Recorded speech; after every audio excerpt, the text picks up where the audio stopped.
This is Ben Shalom and you're watching Sporting Icons. Okay, so as promised, on the first of every single month, I should be releasing your top 25 heavyweight world rankings based on your feedback over the last couple of videos on this particular subject. We jigged them around, see who comes out with what, and averagely, we can all agree these are pretty good rankings. So, of course, since then, fights have happened. So, of course, I've had to make some amendments along the way. Okay, so again, keep on dropping your feedback. If you are new to this channel, firstly, welcome. Please click that subscribe button. It's free. It's brilliant. Have your say in the comment section, and we'll keep on making the changes as time goes on based on recent developments as to what's happening in the heavyweight division. These rankings are far better than the official sanctioning bodies. I think we can all collectively agree with that one, where the official sanctioning bodies are either corrupt or incompetent. Who knows? But certainly biased for the most part. So anyway, while we can never totally agree on all positions, averagely, this is what we've come up with. So anyway, here are the new top 25 for the month of May. And the next one will be on the 1st of June. So number 25, Zhang Kosabuski. Number 24, Carlos Takam. Number 23, Murat Gassiev. Number 22, Ajit Cabiel. Number 21, Derek Chisora. Number 20, Jermaine Franklin. Number 19, Mike Bakole. Number 18, Michael Hunter. Number 17, Fabio Wardley. Number 16, Otto Wallin. Number 15, Jared Anderson. Number 14, Frank Sanchez. Number 13, Hughie Fury. Number 12, Daniel Dubois. Number 11, Joseph Parker. Number 10, Joe Joyce. Number 9, Arsenbek Makhmudov. Number 8, Filip Perkovic. Number 7, Zhilei Zhang. Number 6, Dillian Whyte. Number 5, Deontay Wilder. Number 4, Andy Ruiz Jr. Number 3, Anthony Joshua. Number 2, Tyson Fury. And number 1, Oleksandr Usyk. So there you go. As I said, you can never please everybody, but I think averagely we can say that these rankings are far better than the official sanctioning body. So please keep on dropping your comments below and have your say. So dropped out this month, Kubrat Pulev. And the reason why he's been dropped is because a few of you have told me that Kubrat Pulev has retired. Now, I haven't seen official confirmation of that. To be honest, I haven't really looked for it. So I'm just going to go by what some of you have said. And if that turns out not to be true, then obviously we'll have to re-rank him in his new top 25. So either way, for now, Kubrat Pulev has been dropped. But Zhang Kosabuski, number 25, he's a fresh insert since the last couple of videos on this one, because he's going to be fighting number 15, Jared Anderson. This is a battle of the two undefeated. Zhang Kosabuski is 19-0 with 18 knockouts. Jared Anderson looked fantastic last time out against, again, another undefeated fighter in George Arias. Now, while I am favouring Jared Anderson to win in this one, who knows how he's going to win? He could win on points, could win by knockout. Maybe he's going to blitz through Zhang Kosabuski. We don't know. But what I do know is, as of right now, it wouldn't surprise me if Zhang Kosabuski beat him. That's how close this fight could potentially be. But as I said, you never know. Maybe Jared Anderson's just going to go in there and just dog walk him. You never know.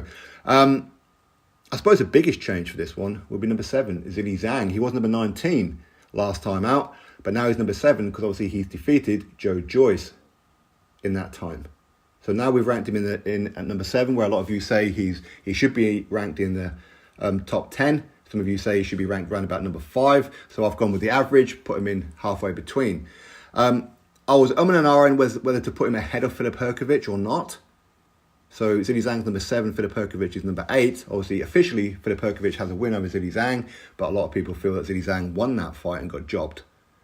Okay, but again, people do, of course, remember that Zhilei Zhang wasn't supposed to beat Joe Joyce, that one, but also only a couple of fights ago, he did lose to Jerry Forrest. It was officially a draw, but a lot of people feel Jerry Forrest won that fight and he got jobbed himself in that one. Okay, but although based on that particular fight though, with Jerry Forrest, with Zhilei Zhang, some of you are saying how Zhilei Zhang developed a kidney infection midway through the fight. I'm not too sure how that works. Either you had it before the fight or you didn't. Is what it is. I mean, how does this just develop during the fight? Okay. Anyway, it is what it is. All we can do is go by the results and the form. So Zhilei Zhang is ranked at number 7. It's going to be interesting to see if Joe Joyce activates that rematch, as in officially activates it. Some people say that he's already activated. Well, officially he hasn't, because his promoter, Frank Warren Creasby, haven't put it out yet. Joe Joyce, his team, his management team, SJAM, haven't put it out yet, and nor have the WBO. All we know is that Zhilei Zhang has said that Joe Joyce wants a rematch. That's all we know as of right now. So it's going to be interesting to see if he does. In my opinion, he should have already activated it officially by now, but we're led to believe that he is going to do that.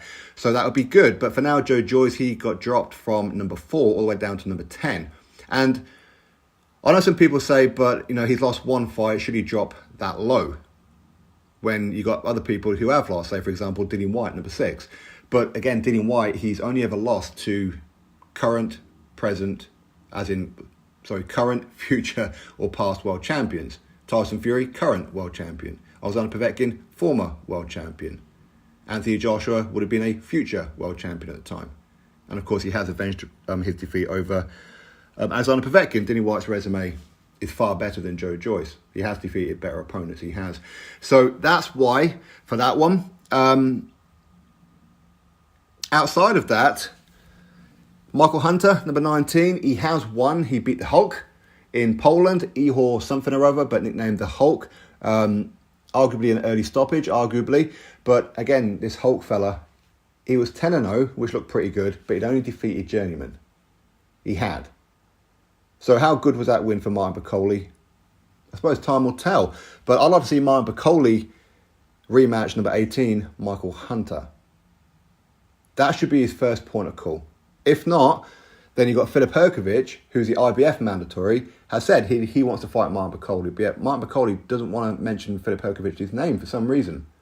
I don't know why. Instead, Martin Bakole is calling out people who ain't going to fight him because there's no financial or ranking position up for grabs, like a Dillian Whyte. There's no money in it for Dillian Whyte, and it's not going to help him get a world title shot by fighting and defeating a Martin Bakole potentially. And if he loses, well, it's pretty much career over, isn't it? So, but Martin Bakole is also calling out Dan Dubois, knowing Dan Dubois is going to be fighting Oleksandr Usyk next. He's called out Oleksandr Usyk, knowing that Oleksandr Usyk is going to fight Dan Dubois next and then go fight Tyson Fury, apparently. He's called out Deontay Wilder and Anthony Joshua, knowing that them two are going to fight each other. Call out somebody who is going to fight you, like a Filip Hrgović. He wants to fight you, or rematch Michael Hunter. Get a win over one of them, your ranking will boost. Yes, he defeated Tony Yoka, again, another prospect. That win was good, and I heaped huge praise on Martin Bakole, as a lot of you did as well. But of course, Tony Yoka since lost to Carlos Takam. Not altogether a good look, is it? No, we're wrong. Carlos Takam is a hard nut's work for anybody. He even pushed Makhmudov to the limits, right? But either way, let's see what Martin Bakole does next. Let's see what Michael Hunter does next. Again, very, very inactive is Michael Hunter. Joseph Parker, he's got a fight coming up. It looks like he's left Sky Sports and Boxer. He's going to be headlining a show in Australia. I forgot the name of the fella he's going to be fighting, but apparently it's a bit of a big deal down under. So he's going to be fighting in Australia as the headliner on some pay-per-view show. It looks like he's back with, is it Dean Lonahan? Him and David Higgins, when they're together for like Duco or something. Anyway, so Joseph Parker, he's going to be headlining, so that's going to be interesting to see what happens with him. Other fights coming up. Obviously, we're still waiting for official confirmation for what's happening with Tyson Fury next. Is he going to fight on July 22nd or thereabouts at Wembley Stadium? Is he going to be Andy Ruiz Jr.? Is he going to be a Zhilei Zhang? Is it going to be somebody else, like a Deontay Wilder? Is also a name that seems to be brought up as well. So it's going to be very interesting to see what happens with Tyson Fury. Of course, Andy Ruiz Jr., he's going through some domestic issues right now with his wife, or now former wife, who's accused him of abuse, and he's countered it, saying it's actually her that was the abusive one, and whatever. Is Andy Ruiz Jr. in the right headspace? We'll see. Zhilei Zhang, of course, for him to fight Tyson Fury, Joyce is going to have to agree to that fight, which ain't a good look for Joyce, and Zhilei Zhang's then going to have to vacate his interim and WBO mandatory position to go fight Tyson Fury and get ranked in the top 15. Currently, he's not ranked in the top 15, so that fight's looking quite unlikely. But you never know. We know what WBC are like. We're still waiting for official confirmation. Will we see Anthony Joshua versus Deontay Wilder? All roads and all news and everything's pointing towards that's the fight we're going to see for both of them too in Saudi Arabia in December. Will either one of them take a fight for the in-between time? We'll have to wait and see.